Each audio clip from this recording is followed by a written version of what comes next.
good afternoon to everybody. And I have the pleasure of sharing with you a new campaign that might surprise you because you probably have not heard about it yet.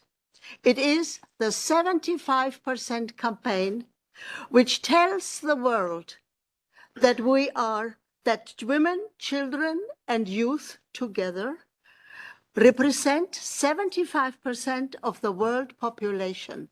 That is 6 billion of us out of 8 billion people total population in the world. So 6 billion of us, imagine the power we have. So 75% of the world population represent the largest constituency in the world, with little or no say in decision-making processes, in co-designing our economic, social, and political environment we live in. The time has come for the recognition of civil society's contributions in the form of goodwill, generosity, creativity, services, volunteering, aid, skills, care, talents, all we give, new ideas for our lived experiences and deep aspiration to achieve harmony and lasting peace in this beautiful planet. We are expecting from our current world leaders to change course so that our children and grandchildren will not inherit the unstable and dangerous world we live in today. I'd like to begin because it is a very, very recent progress report by the UN Secretary General, published only a few days ago. And I selected a few messages which are needed for us to understand what we're going to say at the end. And I begin where Mr. Guterres addresses the presidents of the world leaders. And he says, halfway to the deadline for the 2030 agenda, we are leaving more than half of the world behind. We have stalled or gone into reverse on more than 30% of the SDGs. The number of people living in extreme poverty today is higher than it was 4 years ago. Hunger is increased and is back to 2005 levels. Gender equality is some 300 years away, predicts the World Economic Forum, and we heard it today from the Director General of the UN as well. Just 26 people have the same wealth as half of the world's population. Many developing countries cannot invest in the SDGs because they face financing black holes, and many are buried under a mountain of debt. Flows of official development assistance are far below the long-standing commitment of 0.7 of the GDP, which was promised more than 30 years ago. But there is not one country that actually delivers. Something is fundamentally wrong with the rules and governance of a system that produces such outcome. Climate finance is also far below commitments. Developed countries have still not delivered the 100 billion that was promised annually since 2020. The agreement reached in 2015 in New York, Addis, and Paris stand for peace and prosperity, people and planet. That promise is now in peril. The UN Secretary General states, and I quote, "The litany of lost opportunities has many causes.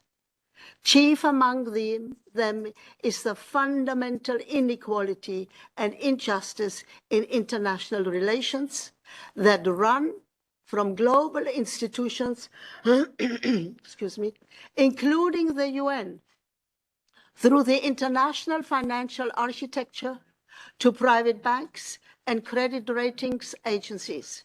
These institutions reflect the global reality of 78 years ago.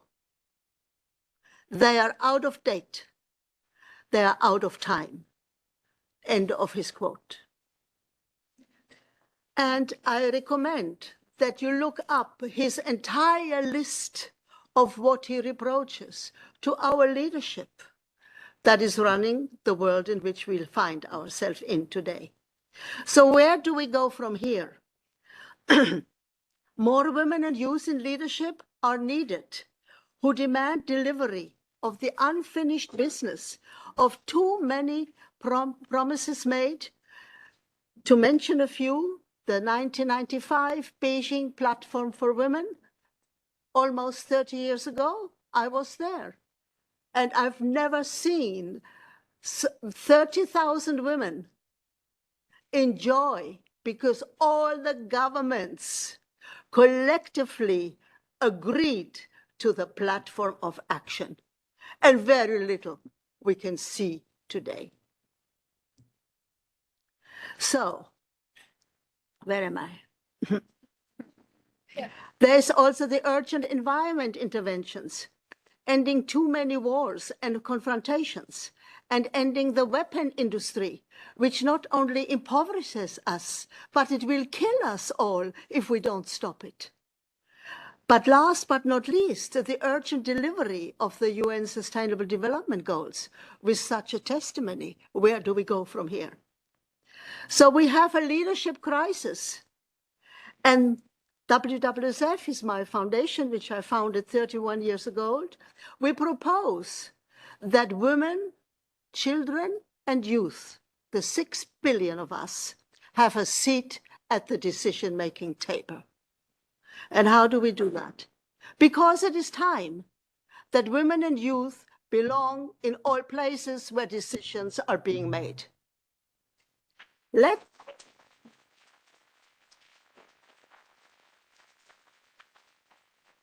Let's take a brief look at the women of the world in general, who give birth to all humanity.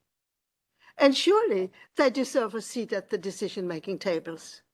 There is no indication in nature that women should be restricted to her home only. Verily, she is the mother and the custodian of the world.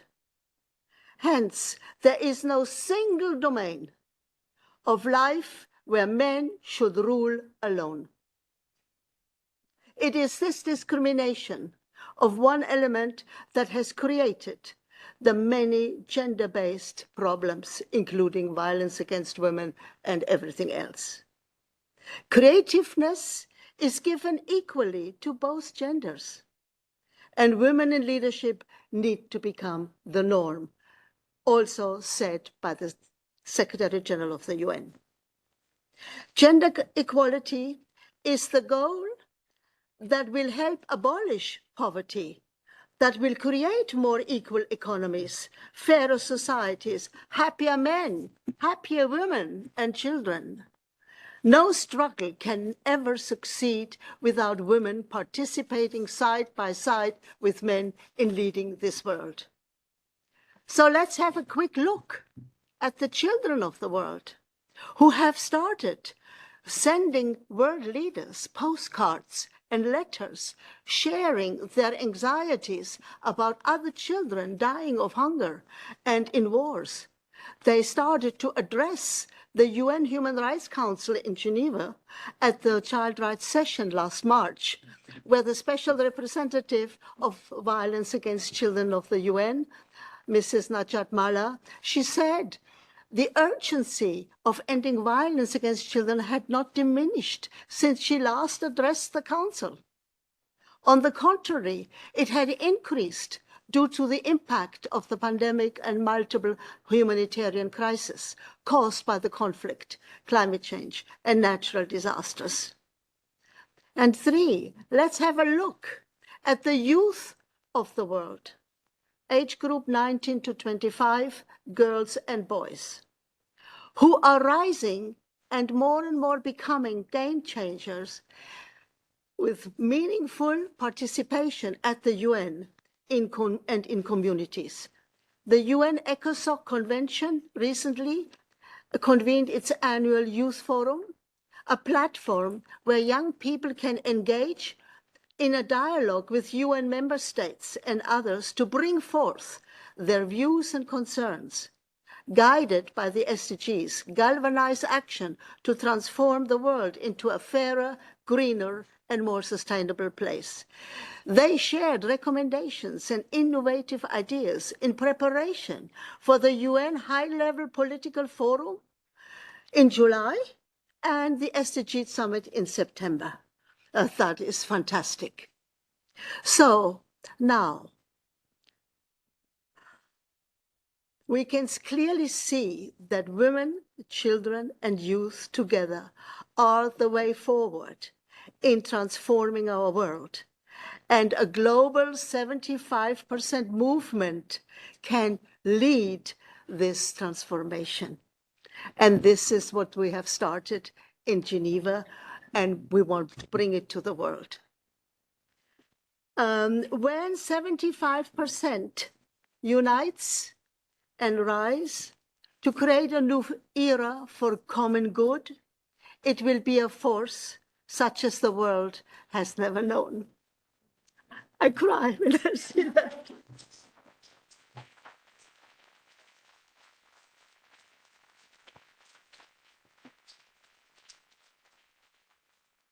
This is why we see an opportunity, an extra gift for International Geneva, to launch international Geneva leadership training forums for women and youth, to remind our current world leaders not only of their obligations, but also of their promises that they did not keep, and other priorities such as reducing the defense budgets, military interventions, climate change, and health pandemics, which sidelined the needs and rights of the people.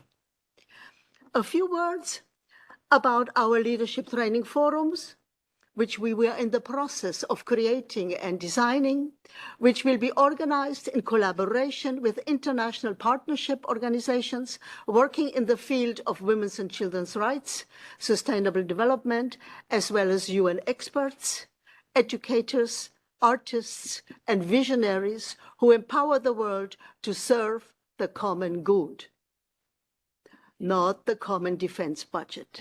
Building peace ministries, reducing investments in the arms industries, sharing the world's natural resources as needed, and contributing to our collective search for a new era for lasting peace and harmony. Leadership training programs will include, among other topics, to hold our leaders to account, to keep them honest, to train many women and youth to make up the difference in the statistics of co-leadership needed to achieve our common agenda, to empower the United Nations and its leadership to continue providing the world with valuable research and proposals to help change the current paradigm and to compel us all to create urgent system change. The system change is what will turn this world around. I'm almost finished. And also to remember the real meaning of the United Nations and its agenda for peace. After all, the UN was created after the Second World War, was a peace-building project with a UN charter, and I quote, "We, the peoples of the United Nations, determined to save succeeding generations from the scourge of war, which twice in our lifetime has brought untold sorrow and mankind." And now, 80 years later, we are back in a similar situation. So let's expand our vision and create a powerful movement, 75% of the world population, 6 billion of us, to help turn this world around for the common good. ending destruction and wars, exploitation and corruption, and unbelievable violence.